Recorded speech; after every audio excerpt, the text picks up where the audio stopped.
Welcome to all. நம்ம இந்த வீடியோல ஒரு டாப் 10 மலையாள மூவிஸ் தான் ஆட் பண்ணியிருக்கோம். இந்த மூவிஸ் எல்லாம் 2024ல ரிலீஸ் ஆன ஒரு பெஸ்ட்டான மூவிஸ். கம்மியான பட்ஜெட்ல எடுக்கப்பட்டு அதோட ஸ்டோரி அண்ட் ஸ்க்ரீன் பிளே இது மூலியமா ஹிட் அடிச்ச ஒரு 10 மூவிஸ் தான் நான் இந்த லிஸ்ட்ல ஆட் பண்ணியிருக்கேன். இந்த லிஸ்ட்ல ஆட் பண்ணியிருக்கிற 10 மூவிஸும் இன்னும் பார்க்காம இருந்தீங்கன்னா கண்டிப்பா ட்ரை பண்ணி பாருங்க. பார்த்துட்டு உங்களுக்கு எந்த மூவி இதுல பிடிச்சிருக்குன்றத கமெண்ட்ல சொல்லிட்டு போங்க. அண்ட் இந்த வீடியோ உங்களுக்கு பிடிச்சதுன்னா மறக்காம ஒரு லைக் மட்டும் பண்ணிட்டு போங்க கைஸ். இப்போ வாங்க நம்ம இந்த வீடியோவை டைரக்டா ஸ்டார்ட் பண்ணிடலாம். நம்ம லிஸ்ட்ல 10th இருக்கிற மூவி குருவாயூர் அம்பல நடையில். இந்த மூவி 2024ல ரிலீஸ் ஆயிருந்தது. இந்த மூவியோட ஸ்டோரி எப்படி இருக்குன்னா, இந்த மூவில மொத்தம் 2 ஹீரோஸ் இருப்பாங்க. ஒருத்தர் வந்து நம்ம பேசில் ஜோசப், இன்னொருத்தர் வந்து நம்ம பிருத்திவிராஜ். இப்படி இருக்கும்போது இந்த மூவியோட ஸ்டோரி எப்படி இருக்குன்னா, நம்ம பேசில் ஜோசப் வெளிநாடு போய் ஒரு கம்பெனியில் வேலை செஞ்சுட்டு இருப்பாரு. இப்படி வேலை செஞ்சுட்டு இருக்கும்போது இவர் வெளிநாடு போறதுக்கு முன்னாடி ஒரு பொண்ணை லவ் பண்ணியிருப்பாரு.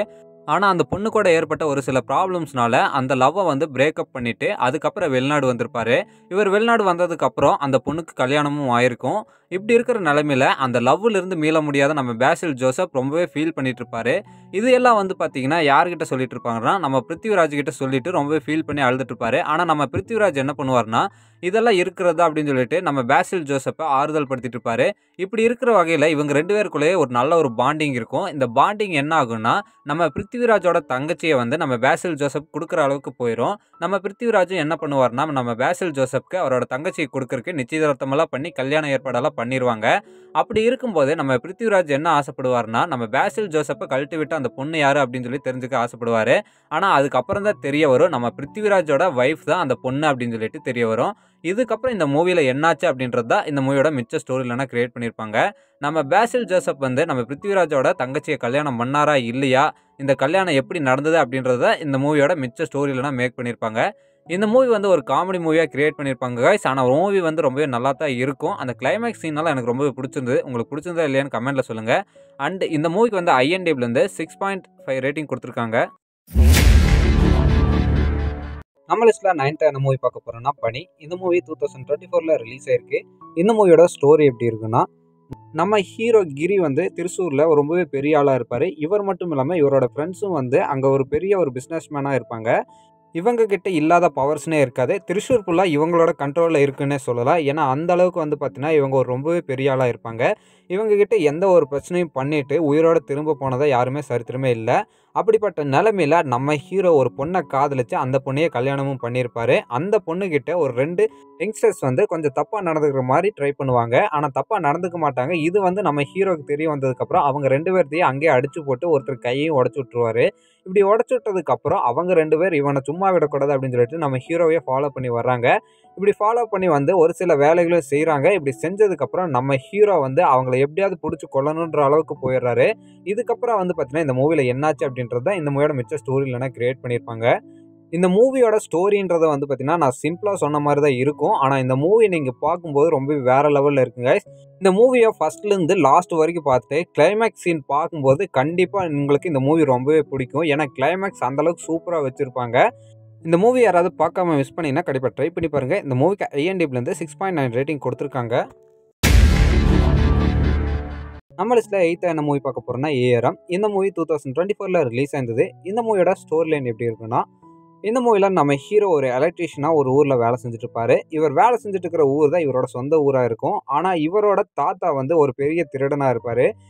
இப்படி இவர் தாத்தா திருடனாக இருந்ததுனால இவரும் திருடனாக தான் இருப்பார். இவரோட ரத்தமும் திருடனோட ரத்தமாக தான் இருக்கும் அப்படின்னு சொல்லிட்டு ஊர் மக்கள் எல்லாம் இவரை திட்டிகிட்டு இருப்பாங்க. ஆனால் அதே சமயம் நம்ம ஹீரோ ரொம்பவே நேர்மையாக இருக்கிற ஒரு ஆளாக இருப்பார். ஆனால் இப்படி இருக்கும்போது வில்லன்னால நம்ம ஹீரோக்கு ஒரு பிரச்சனை ஒன்று வருது. அந்த ஊரில் வந்து ஒரு விளக்கை வந்து சாமியாக கும்பிட்டுருப்பாங்க. அந்த அபூர்வ விளக்கை எடுக்க முடியும்னா நம்ம ஹீரோனால தான் எடுக்க முடியும். மற்றபடி அந்த ஊரில் இருக்கிற யாராலையுமே அந்த விளக்கை எடுக்க முடியாது. இதை தெரிஞ்சுக்கிட்ட வில்லன் என்ன பண்ணுவான்னா, நம்ம ஹீரோவை பிளாக்மெயில் பண்ண ஆரம்பிப்பான். நம்ம ஹீரோ செய்யாத ஒரு தப்பை வந்து பார்த்தீங்கன்னா நீ செஞ்சேன்னு சொல்லி ஊர் மக்கள் கிட்ட சொல்லி உன்னை வந்து பார்த்தீங்கன்னா இந்த ஊரை விட்டு துரத்திடுவேன் அப்படின்னு சொல்லிட்டு நம்ம ஹீரோவை பிளாக்மெயில் பண்ணிட்டு இருப்பான். அந்த விளக்கை நீ எடுத்து கொடுத்தீங்கன்னா இதை வந்து பார்த்தீங்கன்னா நான் ஊர் மக்கள் கிட்ட இருந்து மறைச்சிடுறேன் அப்படின்னு சொல்லிட்டு இருப்பான். நம்ம ஹீரோக்கு வேற வழியே இருக்காது. நம்ம ஹீரோ எப்படியாவது அந்த விளக்கை எடுக்கணும்னு ட்ரை பண்ணுவார். கடைசியாக நம்ம ஹீரோ அந்த விளக்கை எடுத்து வில்லங்கிட்ட கொடுத்தாரா இல்லையான்றது தான் இந்த மூவியோட மிச்ச ஸ்டோரி லைனாக கிரியேட் பண்ணியிருப்பாங்க. இந்த மூவியோட ஸ்டோரி லைனாக நான் சிம்பிளாக சொல்லியிருக்கேன். இந்த மூவியும் வந்து பார்த்தீங்கன்னா எங்கேயுமே போர் அடிக்காது கைஸ். இந்த மூவியில் மொத்தம் 3 ஸ்டோரி லைனாக நமக்கு காட்டியிருப்பாங்க. 3 ஸ்டோரி லைனும் வெவ்வேறு காலகட்டத்தில் நடக்கிற மாதிரி காட்டியிருப்பாங்க. ரொம்பவுமே ஒரு ஒர்த்தான மூவி. இந்த மூவி யாருமே மிஸ் பண்ணிடாதீங்க. இந்த மூவிக்கு IMDbலேருந்து 7.1 ரேட்டிங் கொடுத்துருக்காங்க. நம்ம லிஸ்ட்ல 7th என்ன மூவி பார்க்க போறோம்னா தலவான். இந்த மூவி 2024ல ரிலீஸ் ஆயிருக்கு. இந்த மூவியோட ஸ்டோரி லைன் எப்படி இருக்குன்னா, இந்த மூவில மொத்தம் 2 ஹீரோஸ் இருப்பாங்க கைஸ். ஒருத்தர் வந்து நம்ம பிஜு மேனன் அண்ட் இன்னொருத்தர் வந்து நம்ம ஆசிஃப் அலி. இதுல நம்ம பிஜு மேனன் அப்படின்றவர் வந்து பார்த்தீங்கன்னா சர்க்கிள் இன்ஸ்பெக்டரா இருப்பாரு. இன்னொருத்தர் நம்ம ஆசிஃப் அலி பல டிரான்ஸ்ஃபருக்கு அப்புறம் கடைசியா நம்ம பிஜு மேனன் இருக்கிற ஸ்டேஷனுக்கு சப் இன்ஸ்பெக்டரா வருவாரு. இப்படி வரும்போது இவங்க 2 பேருமே ஒரு நேர்மையான ஆஃபீஸரா இருப்பாங்க. நேர்மையா இருக்கும்போதே இவங்க 2 பேர்த்துக்குள்ளேயே நிறைய பிரச்சனைகள் வரும். எதுக்காகனா இந்த நேர்மை காரணமா. இப்படி இருக்கும்போது இவங்க 2 பேருமே எதிரும் புதிருமா தான் இருக்கிறாங்க. இந்த நிலைமையில நம்ம பிஜு மேனன் மேல ஒரு கொலைப்பழி ஒன்று விழுகுது. இந்த கொலையை யார் செஞ்சாங்க அப்படின்றத எடுத்து விசாரிக்கிறதுக்காக நம்ம ஆசிஃப் அலி நியமிக்கப்படுறாரு. இப்படி ஆசிஃப் அலி நியமிக்கப்பட்டதுக்கு அப்புறம் இந்த ஸ்டோரியில என்னாச்சு அப்படின்றது தான் இந்த மூவியோட மிச்ச ஸ்டோரியில கிரியேட் பண்ணியிருப்பாங்க. ஏன்னா ஆசிஃப் அலிக்கும் பிஜு மேனனுக்கும் ஆகவே ஆகாது. இந்த நிலைமையில ஆசிஃப் அலி இந்த கேஸ் எடுத்து விசாரிச்சாருன்னா அது எப்படி இருக்குன்றத நம்ம ஓரளவுக்கு யூகிக்க முடியும். அண்ட் இந்த மூவி நீங்க பார்த்துருந்தீங்கன்னா தெரியும், ட்விஸ்ட் அண்ட் டர்ன்ஸோட இந்த மூவியை கொண்டு போயிருப்பாங்க. அண்ட் நல்ல ஒரு கிரைம் த்ரில்லரை எதிர்பார்த்துட்டு இருக்கிறீங்கன்னா இந்த மூவியை ட்ரை பண்ணி பாருங்கள், உங்களுக்கு ஏற்ற மாதிரி இருக்கும். இந்த மூவிக்கு IMDbலேருந்து 7.2 ரேட்டிங் கொடுத்துருக்காங்க. நம்ம லிஸ்ட்டில் 6th என்ன மூவி பார்க்க போகிறோன்னா வாலா. இந்த மூவி 2024ல ரிலீஸ் ஆயிருந்தது. இந்த மூவியோட ஸ்டோரி லைன் எப்படி இருக்குன்னா, இந்த மூவியில் ஒரு செட் ஆஃப் ஃப்ரெண்ட்ஸ் இருக்கிறாங்க. அந்த ஃப்ரெண்ட்ஸ் என்ன பண்ணுறாங்கன்னா தன்னோட ஃப்யூச்சரை நினச்சி கவலைப்படாமல் அவங்களோட வாழ்க்கையை ஜாலியாக என்ஜாய் பண்ணிட்டு இருக்கிறாங்க. இப்படி என்ஜாய் பண்ணிட்டு இருக்கும்போது வெகுளித்தனமாக இருக்கிற இவங்களோட வாழ்க்கையில் என்னென்னலாம் பிரச்சனைகள் வருது, அந்த பிரச்சனைகளெல்லாம் இவங்க எப்படி சமாளிக்கிறாங்க, அந்த பிரச்சனைகளெல்லாம் சமாளித்து இவங்க ஒரு நல்ல நிலைமைக்கு வந்தாங்களா இல்லையான்றது தான் இந்த மூவியோட மிச்ச ஸ்டோரியில்னா கிரியேட் பண்ணியிருப்பாங்க. இந்த மூவியானது பசங்களோட லைஃப்பை வந்து நம்ம கண்ணு முன்னாடி எடுத்துகிட்டு வந்து நிறுத்தும். அதாவது ஒரு பையன் இருக்கானா, அவன் ஒரு நல்ல நிலைமைக்கு போலினா அந்த பையனுக்கு என்னென்னலாம் பிரச்சனை வரும், அது மட்டும் இல்லாமல் அந்த பிரச்சனைகளை சமாளிக்கிறதுக்கு அவன் எவ்வளோலாம் கஷ்டப்படுவான்றதை நம்ம இந்த மூவி நமக்கு சொல்லும். இந்த மூவி வந்து பார்த்திங்கன்னா கொஞ்சம் ஸ்லோவாக போகிற மாதிரி தான் இருக்கும். ஏன்னா மலையாள மூவிஸே கொஞ்சம் ஸ்லோவாக போகிற மாதிரி தான் இருக்கும். ஆனால் எண்டிங் ரொம்ப சூப்பராக கொடுத்துருப்பாங்க. இந்த மூவியும் அதே மாதிரி தான் இருக்கும். இந்த மூவி யாராவது பார்க்காம மிஸ் பண்ணினா கண்டிப்பாக ட்ரை பண்ணி பாருங்கள். ஆனால் இந்த மூவியோட கிளைமேக்ஸ் வரும்போது நமக்கு ஒரு பெஸ்ட்டான ஒரு ஃபீலை கொடுத்துருப்பாங்க. அப்பாக்கள் எப்பவுமே மகனுக்கு ஒரு ஹீரோ தான் அப்படின்ற ஒரு ஃபீலை நம்ம இந்த மூவியை முடிக்கும்போது கண்டிப்பாக ஃபீல் பண்ணுவோம். இந்த மூவி நீங்கள் இன்னும் பார்க்காம இருந்தீங்கன்னா கண்டிப்பாக ட்ரை பண்ணி பாருங்கள். இந்த மூவிக்கு IMDbலேருந்து 7.3 ரேட்டிங் கொடுத்துருக்காங்க. நம்ம லிஸ்ட்டில் 5th என்ன மூவி பார்க்க போகிறோன்னா கோலம். இந்த மூவி 2024ல ரிலீஸ் ஆயிருந்தது. இந்த மூவியோட ஸ்டோரி லைன் எப்படி இருக்குன்னா, நம்ம ஹீரோ ஒரு போலீஸ் ஆஃபீஸராக இருப்பார். இப்படி போலீஸ் ஆஃபீஸராக இருக்கும்போது இவர்கிட்ட ஒரு கேஸ் ஒன்று வரும். ஒரு ஆஃபீஸில் அங்கே இருக்கிற ஒரு பாஸ் ஒருத்தர் இறந்து கிடக்கிறாரு, அதுவும் பாத்ரூமில் அப்படின்னு சொல்லிட்டு நம்ம ஹீரோ கிட்ட ஒரு கேஸ் ஒன்று வரும். அந்த கேஸை வந்து நம்ம ஹீரோ பார்க்கும்போது இது வந்து பார்த்திங்கன்னா நார்மல் டெத்தில் யாரோ கொலை செஞ்சுருக்காங்க அப்படின்றது நம்ம ஹீரோக்கு தெரிய வருது. ஆனால் நம்ம ஹீரோக்கு மட்டும்தான் இது கொலை அப்படின்னு சொல்லிட்டு தெரிய வருது. மற்றவங்க எல்லாருமே இது ஒரு நார்மல் நேச்சுரல் டெத்து தான் அப்படின்னு சொல்லிடுவாங்க. ஆனால் நம்ம ஹீரோ இதை விடாமல் அந்த டெத்துக்கான காரணம் என்ன, அது மட்டும் இல்லாமல் இந்த கொலையை யார் செஞ்சாங்க அப்படின்னு சொல்லி விசாரிக்க ஆரம்பிக்கிறாரு. நம்ம ஹீரோ என்ன மாதிரியான ஒரு கேரக்டராக இருப்பாருன்னா, நம்ம ஹீரோ கிட்ட ஒரு கேஸ் வருதுன்னா அந்த கேஸை எடுத்து அந்த கேஸை முடிச்சதுக்கு அப்புறம் தான் தூங்குற ஒரு ஆளாகவே இருப்பார். இப்படிப்பட்ட நிலைமையில நம்ம ஹீரோ கிட்ட வந்து இந்த கேஸை எடுத்து நம்ம ஹீரோ விசாரிக்க ஆரம்பிக்கிறாரு. இப்படி விசாரிக்க ஆரம்பிச்சதுக்கப்புறம் நம்ம ஹீரோக்கு தெரிய வர உண்மைகள், அந்த உண்மைகளெல்லாம் தெரிய வந்ததுக்கப்புறம் நம்ம ஹீரோ என்ன பண்ணாரு, இந்த கொலையை யார் செஞ்சாங்கன்றதை நம்ம ஹீரோ கண்டுபிடிச்சாரா இல்லையான்றதை இந்த மூவியோட மிச்ச ஸ்டோரிலாம் கிரியேட் பண்ணியிருப்பாங்க. இந்த மூவி வந்து பார்த்தீங்கன்னா உண்மையில் ஒரு வேறு லெவலான மூவி கைஸ். நீங்கள் ஒரு கிரைம் இன்வெஸ்டிகேஷன் மூவியை தேடிட்டு இருந்தீங்கன்னா கண்டிப்பாக இந்த மூவி உங்களுக்கு தான். நம்ம ஹீரோ இன்வெஸ்டிகேஷன் பண்ணுற சீன்ஸ் எல்லாம் ரொம்பவே நமக்கு சூப்பராகவே காட்டியிருப்பாங்க. இந்த மூவியோட கிளைமேக்ஸ் வரும்போது நம்மளுக்கு ஒரு பெரிய ஷாக்காக இருக்கும். ஏன்னா அந்த அளவுக்கு ஒரு பெரிய ட்விஸ்ட் ஒன்று நம்மளுக்கு இந்த மூவியில் கொடுத்துருப்பாங்க. இந்த மூவி யாராவது பார்க்காம இருந்தீங்கன்னா கண்டிப்பாக ட்ரை பண்ணி பாருங்கள். இந்த மூவிக்கு IMDbலேருந்து 7.2 ரேட்டிங் கொடுத்துருக்காங்க. நம்ம லிஸ்ட்டில் 4th என்ன மூவி பார்க்க போகிறோன்னா முரா. இந்த மூவி 2024ல ரிலீஸ் ஆயிருந்தது. இந்த மூவியோட ஸ்டோரி லைன் எப்படி இருக்குன்னா, இந்த மூவியில் சுராஜ் ஒரு ரவுடியாக இருந்திருப்பார். அப்படி ரவுடியாக இருக்கும்போது அவருக்கு வந்து பார்த்தீங்கன்னா இந்த ரவுடி தொழிலெல்லாம் இனிமேல் வேண்டாம், நம்ம வந்து பார்த்தீங்கன்னா ஏதோ ஒரு சின்ன கட்ட பஞ்சாயத்து அதெல்லாம் பண்ணி பொழைச்சிக்கலாம் அப்படின்னு சொல்லிட்டு அந்த தொழிலை விட்டு ஒரு நார்மல் வாழ்க்கையை வாழ்ந்துட்டு இருப்பார். இப்படி வாழ்ந்துட்டு இருக்கும்போது சுராஜுக்கு தெரிஞ்ச ஒரு 4 நம்பிக்கையான பசங்க இருப்பாங்க. அந்த பசங்க தான் இந்த மூவியோட ஹீரோஸ். இந்த 4 பசங்களும் எதை சொன்னாலும் அப்படியே செய்வாங்க, கொள்ளையடிக்க சொன்னாலும் அப்படியே கொள்ளையடிச்சிட்டு வருவாங்க. இந்த நிலைமையில் நம்ம சுராஜுக்கு ஒரு பெரிய ஒரு டீல் ஒன்று வருது. அந்த டீல் என்னன்னா, ஒரு ஃபேக்ட்ரியில் இல்லீகலாக இருக்கிற ஒரு கருப்பு பணத்தை வந்து கொள்ளையடிக்கணும். அந்த பணத்தை கொள்ளையடிச்சா அதில் வந்து பார்த்தீங்கன்னா உங்களுக்கு ஒரு ஈக்குவலான ஷேரை தரோம் அப்படின்னு சொல்லிட்டு நம்ம சுராஜுக்கு ஒரு ஆஃபர் ஒன்று வருது.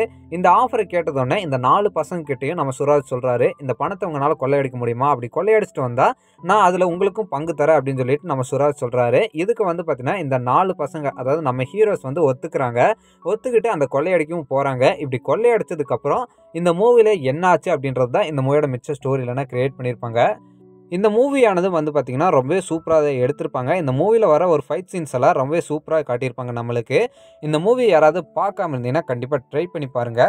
இந்த மூவிக்கு IMDbலேருந்து 7.5 ரேட்டிங் குடுத்துருக்காங்க. நம்ம லிஸ்ட்ல தேர்டான மூவி பார்க்க போறோம்னா, ஷோக் மடார்ஷினி. இந்த மூவி 2024ல ரிலீஸ் ஆயிருக்கு. இந்த மூவியோட ஸ்டோரி லைன் எப்படி இருக்குன்னா, இந்த மூவியோட ஹீரோயினான நஸ்ரியா தன்னோட ஃபேமிலியோட சந்தோஷமா அவங்களோட வாழ்க்கையை வாழ்ந்துட்டு இருப்பாங்க. ஒரு குழந்தை, ஒரு ஹஸ்பண்ட் அப்படின்னு சொல்லிட்டு எந்த ஒரு பிரச்சனையும் இல்லாம வாழ்க்கையை வாழ்ந்துட்டு இருப்பாங்க. நம்ம நஸ்ரியா வீட்டு பக்கத்திலே நம்ம பாசில் ஜோசப் அவரோட அம்மாவை கூப்பிட்டு அந்த வீட்டுக்கு வந்து பார்த்தீங்கன்னா, புதுசா குடி வருவாரு. இவரோட வீடு வந்து பார்த்தீங்கன்னா, இங்க தான் பல வருஷமா இருந்திருக்கும். ஆனா, அவர் வந்து பார்த்தீங்கன்னா, வெளியூர்ல இருந்திருப்பாரு. சொந்த ஊருக்கே வந்துரலாம் அப்படின்னு சொல்லிட்டு நம்ம பாசில் ஜோசப்பும் அவரோட அம்மாவை கூப்பிட்டு இங்க வந்திருப்பாரு. அதுக்கான ரீசன் என்னன்னா, பாசில் ஜோசப்போட அம்மாவுக்கு வந்து பார்த்தீங்கன்னா, கொஞ்சம் உடம்பு சரியில்லாம இருந்திருக்கும். அதனால வந்து பார்த்தீங்கன்னா, சொந்த ஊர்லயே ஒரு பேக்கரி வச்சு அந்த பேக்கரிய பார்த்துக்கலாம் இங்கேயே இருந்து அப்படின்னு சொல்லிட்டு நம்ம பாசில் ஜோசப் வந்திருப்பாரு. நம்ம பாசில் ஜோசப் பக்கத்துல இருக்கிற அந்த நெய்பர்ஸ் கூட நல்லா தான் பேசி பழகிட்டு இருப்பாரு. ஆனா ஒரு கட்டத்துக்கு மேல இவரோட ஆக்டிவிட்டீஸ் எல்லாம் ரொம்பவே வியர்டா இருக்கும். இத வந்து நம்ம நஸ்ரியா நோட் பண்ணிருவாங்க. நஸ்ரியா நோட் பண்ணதுக்கு அப்புறம் இவர் என்ன பண்றாரு அப்படின்னு சொல்லிட்டு தெரிஞ்சுக்கிறது தான் இவங்களோட வேலையா இருக்கும். இவங்க மட்டும் இல்லாம இவங்க பக்கத்துல இருக்கிற இன்னும் ஒரு சில பேர்த்த நம்ம நஸ்ரியா கூட சேர்த்துக்கிட்டு இவர் என்ன பண்றாரு அப்படின்றத கண்டுபிடிச்சாங்களா இல்லையா, இவர் எதுக்காக ஒரு வியர்டா பண்ணிட்டு இருக்கிறாரு அப்படின்றத நம்ம நஸ்ரியா தெரிஞ்சுக்கிட்டாங்களா இல்லையான்றத இந்த மூவியோட மிச்ச ஸ்டோரியிலனா கிரியேட் பண்ணியிருப்பாங்க. இந்த மூவி ஃபர்ஸ்ட்டு ஸ்டார்ட் பண்ணும்போது ரொம்ப ஸ்லோவா போற மாரி தான் இருக்கும். ஆனா மூவி போக போக வந்து பார்த்தீங்கன்னா, நம்மளுக்கு அப்படியே விறுவிறுப்பு கூடி இருக்கும். ஏன்னா, அந்த அளவுக்கு சூப்பரா எடுத்துட்டு போயிருப்பாங்க. இந்த மூவி யாராவது பார்க்காம இருந்தீங்கன்னா, கண்டிப்பா ட்ரை பண்ணி பாருங்க. இந்த மூவிக்கு IMDbலேருந்து 7.8 ரேட்டிங் குடுத்துருக்காங்க. நம்ம லிஸ்ட்ல செகண்டா என்ன மூவி பார்க்க போறோம்னா, கிஷ்கிந்தா காண்டம். இந்த மூவி 2024ல ரிலீஸ் ஆயிருந்தது. இந்த மூவியோட ஸ்டோரி லைன் எப்படி இருக்குன்னா, இந்த மூவில நம்ம ஹீரோ ஒரு ஃபாரஸ்ட் ஆஃபீஸரா இருப்பாரு. இந்த மூவியோட ஸ்டார்ட்டிங்லேயே நம்ம ஹீரோயினான அப்பர்ணாவை வந்து பார்த்தீங்கன்னா, செகண்ட் டைமா மேரேஜ் பண்ணிட்டு வந்திருப்பாரு. இப்படி மேரேஜ் பண்ணிட்டு வந்திருக்கும்போது நம்ம ஹீரோவோட அப்பா ஒரு எக்ஸ் மிலிட்ரி மேனா இருப்பாரு. அதனாலேயே வந்து பார்த்தீங்கன்னா, அவர் ரொம்பவே ஸ்ட்ரிக்ட்டா இருப்பாரு அவரோட வீட்ல. அதே சமயம் நம்ம ஹீரோவோட அப்பா வந்து ஒரு கன் ஒண்ணு வச்சிருப்பாரு லைசென்ஸோட. ஆனா அந்த கன்ன வந்து போலீஸ் திரும்ப ஒப்படைக்கணும்னு சொல்லிட்டு இருப்பாங்க. எதுக்காகன்னா எலக்ஷன் டைம் அப்படின்னு சொல்லிட்டு. ஆனா நம்ம ஹீரோவோட அப்பா கிட்ட அந்த கன் இருக்காது. அந்த கன் எங்க போச்சுன்னே அவருக்கு தெரியாது. ஏன்னா அவருக்கு வந்து பார்த்தீங்கன்னா கொஞ்சம் அம்னீஷியா இருக்கும். இதே சமயத்துல வந்து நம்ம ஹீரோயின் புதுசா வீட்டுக்கு வந்திருப்பாங்கல்ல, அவங்களுக்கு வந்து பார்த்தீங்கன்னா ஒரு சில சந்தேகங்கள் நம்ம ஹீரோவோட அப்பா மேல வர ஆரம்பிக்கும். அது மட்டும் இல்லாம நம்ம ஹீரோவோட அப்பா வந்து பார்த்தீங்கன்னா ஒரே பிளேஸுக்கு திரும்ப திரும்ப போயிட்டே வந்துட்டு இருப்பாரு. இத வந்து நம்ம ஹீரோயின் நோட் பண்ண ஆரம்பிப்பாங்க. இதுக்கப்புறம் வந்து பார்த்தீங்கன்னா, நம்ம ஹீரோயினுக்கு தெரிய வர உண்மைகள், அந்த உண்மைகள் எல்லாம் தெரிஞ்சதுக்கப்புறம் இந்த மூவி வந்து பார்த்தீங்கன்னா, எப்படி சேஞ்ச் ஆச்சு அப்படின்றது தான் இந்த மூவியோட மிச்ச ஸ்டோரியிலனா கிரியேட் பண்ணியிருப்பாங்க. இந்த மூவி ஃபர்ஸ்ட்டு ஸ்டார்ட் பண்ணும்போது ரொம்பவே ஸ்லோவா போற மாரி தான் இருக்கும். ஆனா இந்த மூவி போக போக அப்படியே நம்மளுக்கு ஒரு விறுவிறுப்ப கூட்டியிருப்பாங்க. ஏன்னா அந்த அளவுக்கு சூப்பரா கொண்டு போயிருப்பாங்க.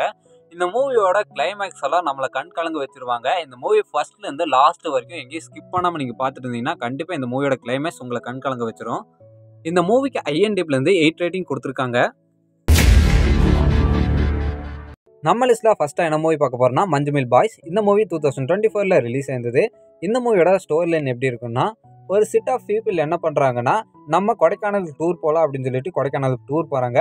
போன இடத்துல என்ன பண்ணுவாங்கன்னா, குணா கேவ் இருக்கும். அந்த குணா கேவ இன்னும் கொஞ்சம் உள்ள போய் பார்க்கலாம் அப்படின்னு சொல்லிட்டு போகும்போது, அங்க இருக்கிற ஒரு ஹோல்ல ஒரு நபர் மட்டும் தவறி விழுந்துருவாரு. இப்படி விழுந்ததுக்கப்புறம் அவர காப்பாத்தவே முடியாது அப்படின்னு சொல்லிட்டு மத்தவங்க எல்லாம் சொல்லும்போது, நம்ம ஹீரோ மட்டும் அவர எப்படியாவது காப்பாத்தி ஆகணும்னு சொல்லிட்டு விடாப்பிடியா அவரும் அவரோட ஃப்ரெண்ட்ஸும் வந்து அங்கேயே இருக்கிறாங்க. இதுக்கப்புறம் இந்த மூவில என்னாச்சு? அவர காப்பாத்துனாங்களா இல்லையான்றது தான் இந்த மூவியோட மிச்ச ஸ்டோரியிலனா கிரியேட் பண்ணியிருப்பாங்க. இந்த மூவி வந்து பார்த்தீங்கன்னா, தியேட்டர்ஸ்ல ரிலீஸ் ஆகி ஒரு பிளாக் பஸ்டரான மூவின்னே சொல்லலாம். ஏன்னா, அந்த அளவுக்கு வந்து பார்த்தீங்கன்னா, இந்த மூவிய அப்படியே நேச்சுரலா கொண்டு போயிருப்பாங்க. அண்ட் இந்த மூவி வந்து பார்த்தீங்கன்னா, ஒரு ரியல் இன்சிடென்ட்ட பேஸா வச்சு எடுக்கப்பட்ட மூவி. ஒரு ரியல் இன்சிடென்ட்ல என்னலாம் நடந்ததோ, அத இப்படியே மூவியா கன்வெர்ட் பண்ணி நமக்கு குடுத்துருப்பாங்க. இந்த மூவி யாராவது பார்க்காம மிஸ் பண்ணியிருந்தீங்கன்னா, கண்டிப்பா ட்ரை பண்ணி பாருங்க. நான் இந்த மூவிய ஆட் பண்ண வேணாம்னு தான் நெனச்சேன். ஆனா, ஒரு நல்ல ஒரு மூவி எதுக்கு ஆட் பண்ணக்கூடாது அப்படின்னு சொல்லி தான் ஆட் பண்ணியிருக்கேன். இந்த மூவிக்கு IMDbலேருந்து 8.2 ரேட்டிங் குடுத்துருக்காங்க. அவ்வளோதான் கைஸ், நான் இந்த லிஸ்ட்டை இதோட முடிச்சுக்கிறேன். இந்த வீடியோ உங்களுக்கு பிடிச்சிருக்குன்னு நினைக்கிறேன். பிடிச்சிருந்தா மறக்காம ஒரு லைக் மட்டும் பண்ணிட்டு போங்க கைஸ்.